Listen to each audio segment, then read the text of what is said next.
I'm Madison Kasper. And I'm Alvarado. Welcome back, Sharks.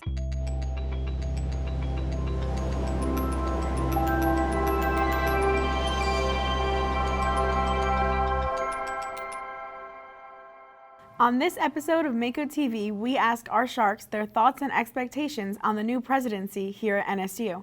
We sit down with Dr. Artie Raja to discuss neurovirus, and the NSU Diversity Student Council hosts a Glow and Flow Water Lantern event here on campus. This winter semester, NSU has a new president, Dr. Harry K. Moon, and I had the pleasure of sitting down with him for an exclusive interview to discuss his vision and the future of NSU. Let's take a look. Welcome to our special segment. I'm Madison Kasper. Here with me is the 7th president of Nova Southeastern University, Dr. Harry Moon. We're so honored to have you in the Mako TV studio. Thank you for being here, Dr. Moon. Well, it's my pleasure to be here. Thanks for asking me. So what does it mean to you to be president? Well, one, it's a humbling opportunity. This is a fantastic organization, the enterprise, what the university does in its totality is a real activity, and what its purpose is significant. And it's my hope that in my tenure that we can do some things that will have a lasting impact, that will help students, future patients, researchers, the community, for a much longer term. With that being said, what is the biggest lesson that you've learned being here at NSU and getting to the position you're in? Yeah, being at NSU and other places is don't be afraid to fail. Unless you attempt and you try and you do things, you won't move forward. And believe in your dreams, and whatever dream you have, you are the greatest impediment or the greatest proponent of getting that done. So that, and we all have amazing capacities that can be supported, can be guided, and that will then bear the fruit of what you're trying to achieve. So you used to be a student athlete. How is that going to influence your decisions when it comes to athletics? Athletics is a great environment. There's a lot to be learned about personally and achievement, teamwork, goals and objectives, and I think for overall in the world we live in, it's an important part of the collegiate experience. Now that being said, how much or what, because we can talk about a lot of things, but I see the greatest threat to higher education is the cost of education or the debt of education.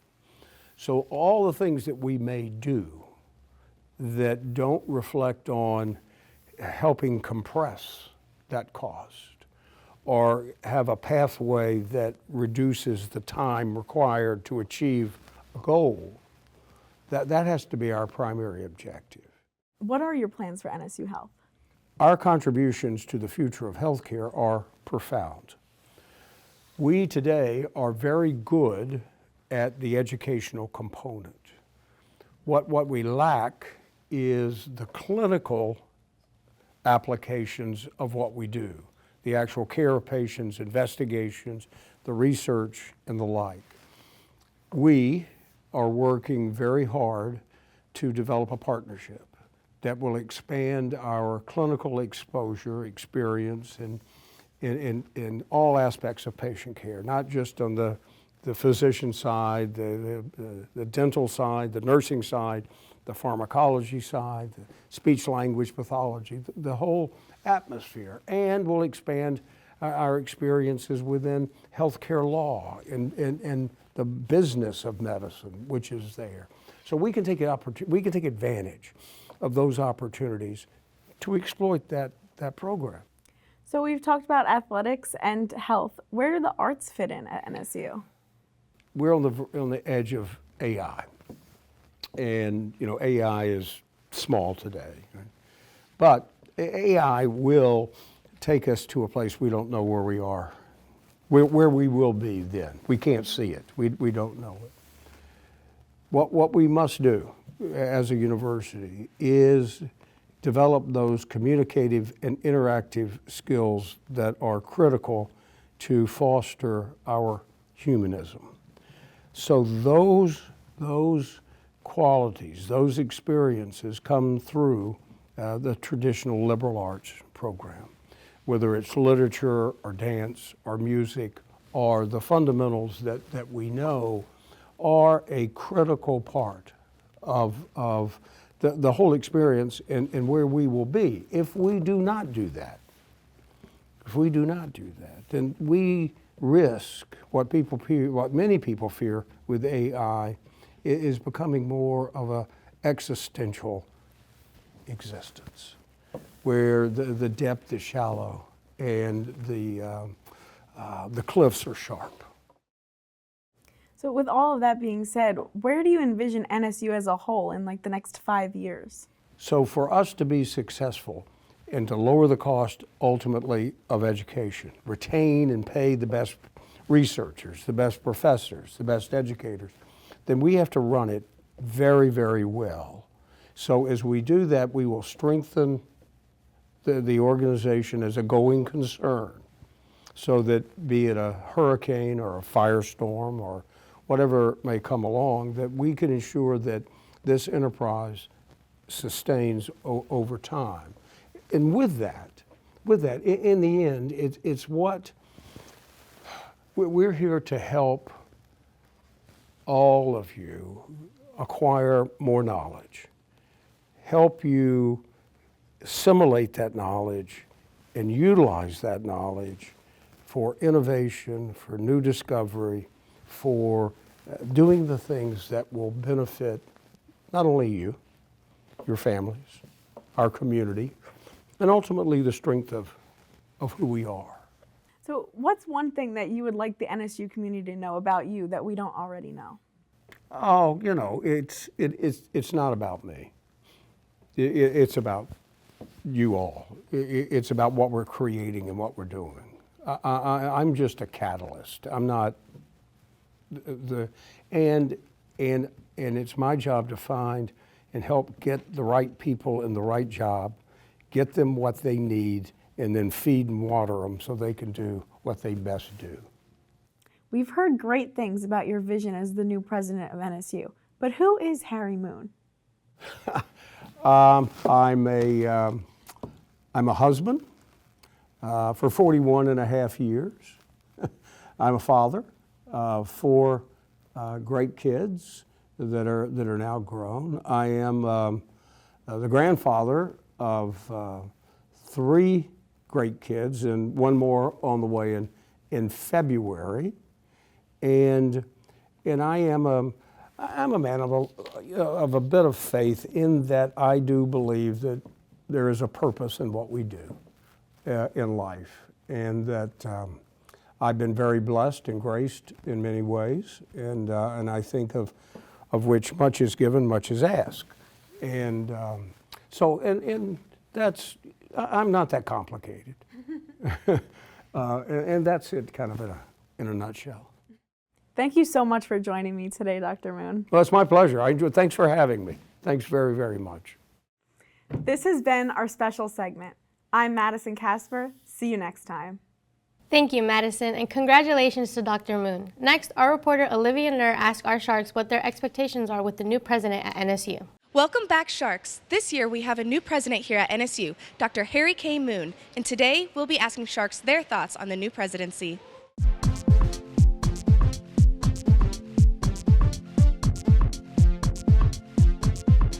Do you know that there is a new president this year? I have heard, yes. What are your thoughts and expectations on this new presidency? I mean, I'm not sure yet exactly what changes this might entail, but I'm really hopeful that, we can improve our just medical areas of study, because I'm a biology major. Pre-health is really important to me, but I'm also really hoping that we can preserve and enhance the arts, because I'm a member of Shark Talent and I really care about the arts at the school, and I hope that, we can get more involved and just have more in the school for that.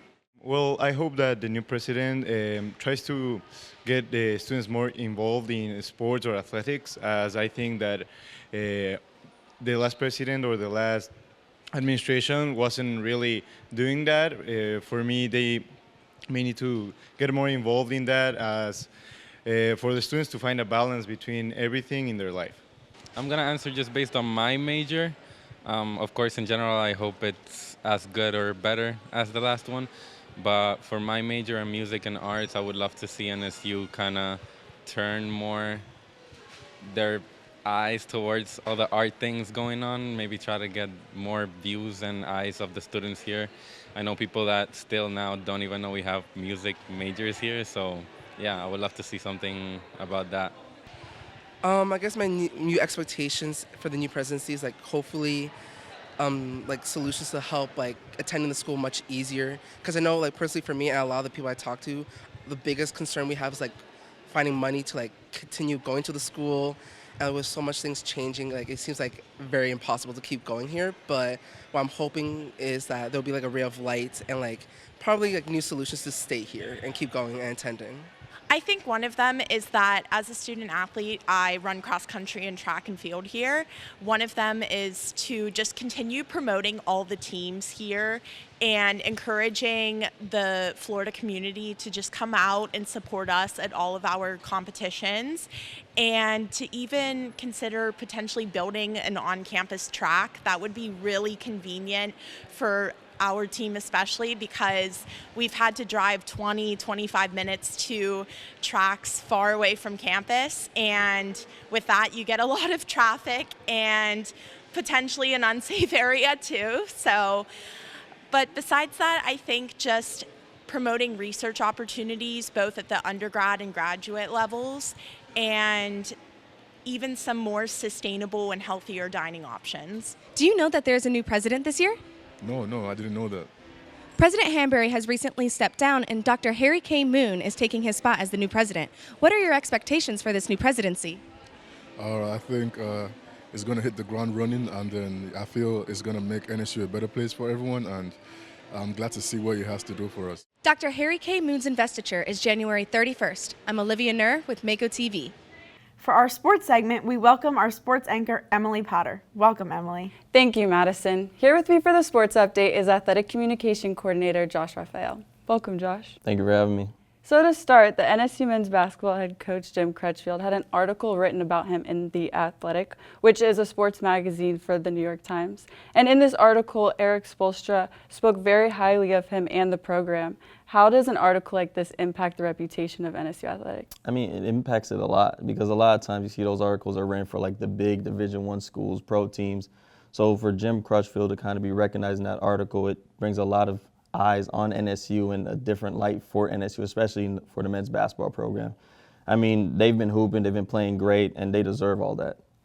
And with the new year starting, what sports are currently in season for this semester? I mean, men's basketball, like I mentioned, women's basketball, they both have been playing unbelievable hoops, both ranked in the top 25.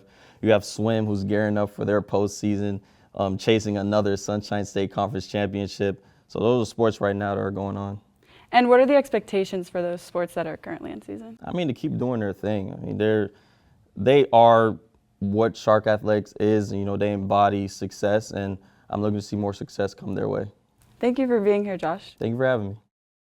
The start of the winter semester also means the end of the fall semester. 5 sports teams at NSU completed their seasons in fall 2024, and I got the opportunity to do a recap of their accomplishments. Let's watch it. 5 NSU sports teams completed their full seasons during fall 2024.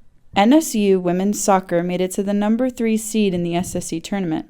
Women's soccer won the quarterfinal and semifinal, which advanced them to the finals, where they lost to the number 1 seed in penalty kicks. In early November, the men's soccer team was ranked 20th in the country, which led the Sharks to the 4th seed in the SSC tournament, where they lost the quarterfinals match in penalty kicks. The men's cross-country team ended its season with a 6th-place finish, while the women's cross-country team finished the season with its first SSC title in program history. The women's volleyball team finished the season with an NCAA Women's Volleyball Championship berth for the 4th consecutive season. They advanced to the NCAA tournaments, where they fell in the first round in 5 sets. For more information about NSU athletics, visit nsusharks.com. I'm Emily Potter with Mako TV. Thank you, Emily, and thank you, Josh. Up next, the Department of Communication, Media, and the Arts and the Broward Center for Performing Arts collaborate to host a networking fair for students. My co-anchor, Mia, was on the scene. NSU Department of Communication, Media, and the Arts collaborated with Broward County Performing Arts to host a network fair.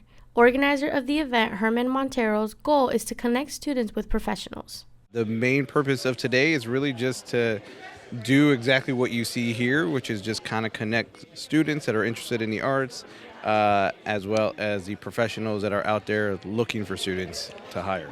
Making a true connection with the students is the most important part, according to Darius Daughtry. Really, it's about me talking to and really getting to know the actual students. So I talked a lot myself, but I really asked a lot of questions of the students to find out who they were and what they're interested in, so that to see if what we're thinking about is on the same page.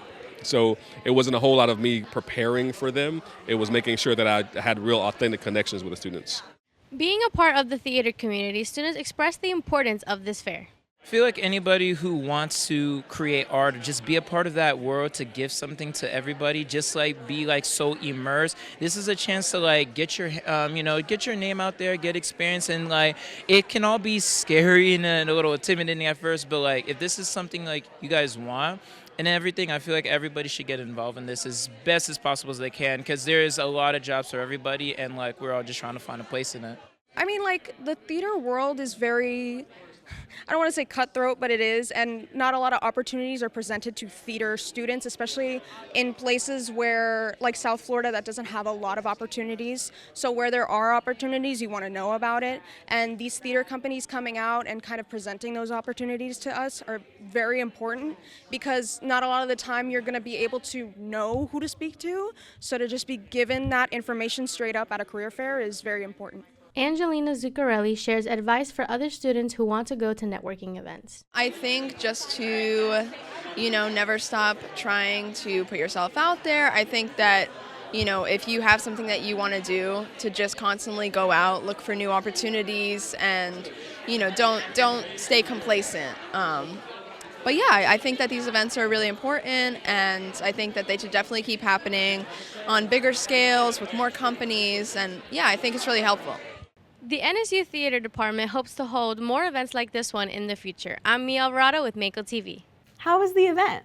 Well, Madison, it was the first theater networking event here at NSU, and given the amount of people that showed up and just talking with everybody that was there, the professionals that helped collaborate with hosting this event, I can tell that there's an exciting future for the theater department, and this won't be the last one.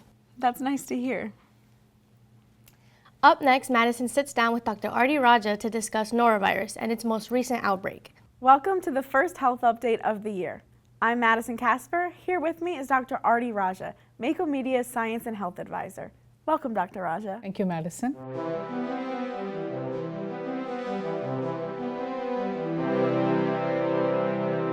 Our topic today is the recent spread of norovirus in South Florida. Dr. Raja, what is norovirus? Norovirus is a highly contagious virus that infects the gastrointestinal tract of human beings. What are the symptoms of this virus? So the basic symptoms, because it's a gastrointestinal virus, are things like diarrhea, vomiting, nausea, and along with that, the usual problems that viruses cause, such as sometimes fever and headache. How does it differ from coronavirus? That's a great question. So the two viruses are actually very different. Coronavirus, SARS-CoV-2, for example, belongs to the group coronavirus. Those viruses infect the respiratory tract of human beings. Norovirus infects the gastrointestinal tract, so basically the intestine, gut region. They belong to different families. They're also spread differently because they're infecting different regions of the body. So coronaviruses, you spread when people who have it sneeze or cough or sometimes even talk. But norovirus, because it infects the gastrointestinal tract, it spreads through fecal matter, unfortunately. So how can you prevent the spread of this disease? So the best way to prevent spread of norovirus is just to keep things clean. So wash your hands very well. If we're eating food, wash our fruits very well, cook our food. All these things will ensure that we don't move the virus around from one person to the other. How do treatments for coronavirus and norovirus differ? So for norovirus, there is no treatment, unfortunately. The only thing you can do is really keep a hygienic environment, wash everything well, including your hands. For coronaviruses, also, we don't necessarily have a lot of treatments, but the big advantage or the difference here between norovirus and coronaviruses, there are vaccines available, and we can protect ourselves utilizing those vaccines. But for noroviruses, we don't have any such option. So what should students do if they do get norovirus? Good question. So unfortunately, there are limited things you can do. The good thing is that an average healthy individual, if you get norovirus, you will get better in about 2 to 3 days. Again, unlike coronavirus, it might take you a week, 10 days to get better with coronavirus. But with norovirus, you can get better in 1 or 2 days. So really all you can do is take good rest. Again, cleanliness, rest, and another big plus is drink lots of fluids. Drink lots of water to kind of basically flush the system and get rid of the microorganism that way. Any last thoughts? The basic things, again, keeping your environment clean. And I know this washing hands, people sometimes forget about it. When coronavirus first came out, we were all very particular. You know, we would sing particular songs, wait till the entire song was done while we were washing our hands. Maybe it is kind of time to go back to that. Wash your hands, warm water, soap, keep that practice going, and you should be pretty safe and you should be able to avoid the virus. Thank you, Dr. Raja. Thank you, Madison. This has been Mako Media Health Update. I'm Madison Kasper. See you next time. Thank you, Madison, and thank you, Dr. Raja. Our reporter, Isabella Perez, finds out why Wawa seems to be the hotspot for college students compared to other gas stations. Wawa gas stations have become a popular spot for college students. Matthew Engel feels it's nicer than most gas stations. I think it is a lot nicer than most other convenience stores. If I'm on the road somewhere, especially even at night, and I see a Wawa or another station, I'm going to choose the Wawa. Well, not many other gas stations have the freestyle machines. If I won the lottery, that's literally the one thing I'd buy. Is a Coke freestyle machine, not a car. I want the freestyle machine, and Wawa has it. The hours are one of the reasons college students are so drawn to Wawa. I think if you come here with some friends or at an interesting time, they're open 24 hours. So with the constant flow of college students, we asked Wawa employees what their contribution is to college students. Wawa being a 24-hour business, it allows college students, whether they're getting out late or up late studying, they could come at 3 a.m. and grab whatever you need, energy drink, food, water, whatever you need. Wawa's open 24 hours a day, 7 days a week. I am Isabella Perez with Mako TV. Next, Pokemon Go came out 9 years ago and is still relevant. There is even a community of players here at NSU. Our reporter Jocelyn Saccucci has the story. Pokemon Go is a mobile game that uses AR technology to connect with the real world, and NSU's campus has many landmarks where students can play the game. So, essentially, Pokemon Go.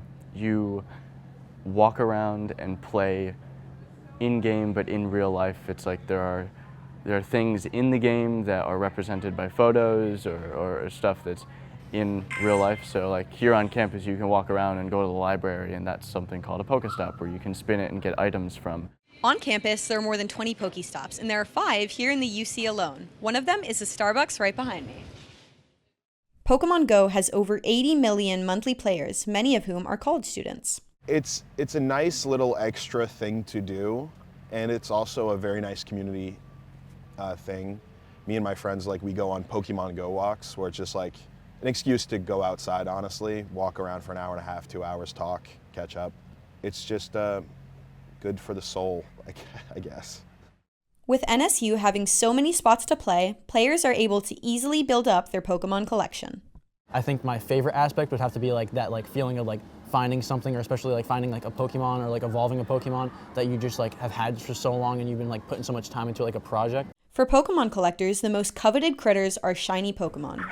So a shiny Pokemon, it is literally just a different color variation of a regular Pokemon. So one thing in the Pokemon Go community that people refer to is Shundos. Shundos are a shiny 100% IV Pokemon. So best IVs, best stats, also being shiny.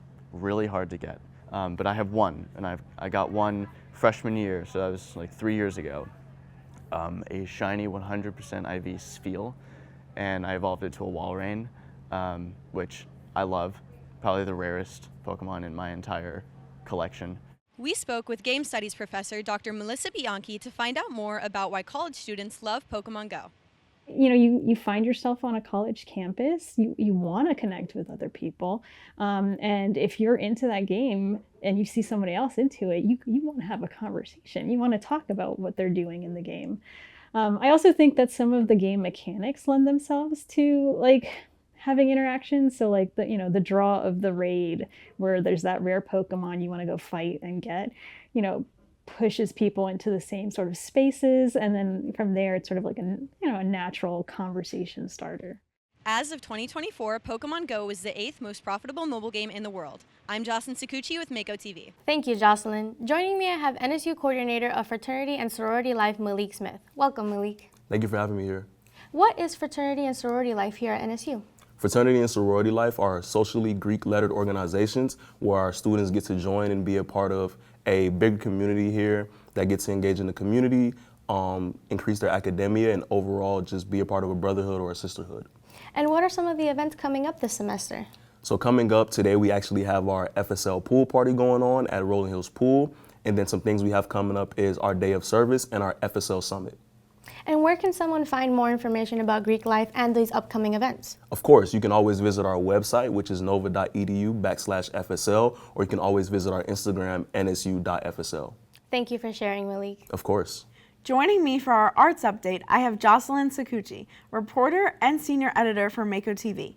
Welcome, Jocelyn. Hi, Madison. I'm happy to be here. What's going on with arts at NSU? DCMA is hosting Improv Jam tonight at 7:30 p.m. in the Performance Theater. On January 28th at 5 p.m., NSU Music will host special guest John Sachs from the Davie Jazz Society for Making Music a Reality. Following the talk, there will be a live podcast with Rye, Take Care of Your Body. This event is free and open to all. This will take place in UC 309. Dr. Bill Witham will be presenting his original compositions for film and media on February 12th at 12 p.m. in the Cotia Gallery at the Alvin Sherman Library. The opening reception for 16th Juried Student Art Exhibition will be on February 13th from 5 p.m. to 7 p.m. Mako Radio is also off to an active start of the semester. Over in the booth, we have DJ Romy to give us updates on Mako Radio and its upcoming schedule. What's going on, everyone? It's DJ Romy, the production engineer and DJ here at Mako Radio, here to give you this week's update on our radio station. We are currently back live on air on WKPX 88.5 FM Sunrise, Monday through Fridays from 6 to 9, and we have our lunch hour shows. Be sure to check those out. And you can also find us DJing all around campus at our lovely events. And stay tuned for more updates. We have more podcasts coming in, Off the Record and B-Side every other Friday, and there's a lot more in store. Thank you, DJ Romy. Thank you for sharing. Thank you for having me. To close off our show, the NSU Diversity Student Council hosts a glowing lantern event here on campus called Glow and Flow. Our reporter Isabella Perez has the story. The winter semester started off with the Glow and Flow Water Lantern Festival. Akeziel Edwards explains the motivation behind putting this event together. We're like, okay, so what can we bring to this event that makes it more community-like, more aspect-like? So we thought about the letting go of your stuff, because it's a new year also, so we tried to tie that all in. So really just an event for the students to like bring in a new year, to let go of anything in the past years, and that was really the motivation behind it. The Diversity Student Council put together the Glow and Flow to kick off the 2025 winter semester. The lanterns brought peace and unity to the NSU community. Some cultures, like, they set up the lantern as like people they've lost in the year. So I think this is just to show like the amount of people at NSU and how our community is. I think it's really peaceful, and I think it's almost a symbol of unity because it brings the whole campus together in a way that means something different to everybody. Although the weather was unpredictable, that did not stop the NSU community from showing up. I think like that's something that you just never have in control. So yeah, but I'm glad that everyone came out. I'm really happy with the people like came in here even with umbrellas, jackets. So I really appreciate that support from the NSU community. That is all for this episode of Mako TV. You can catch our solo release videos on our YouTube channel at Mako Television. You can also follow us on Instagram at NSU_Mako TV. Thank you for watching. See you next time. Go Sharks!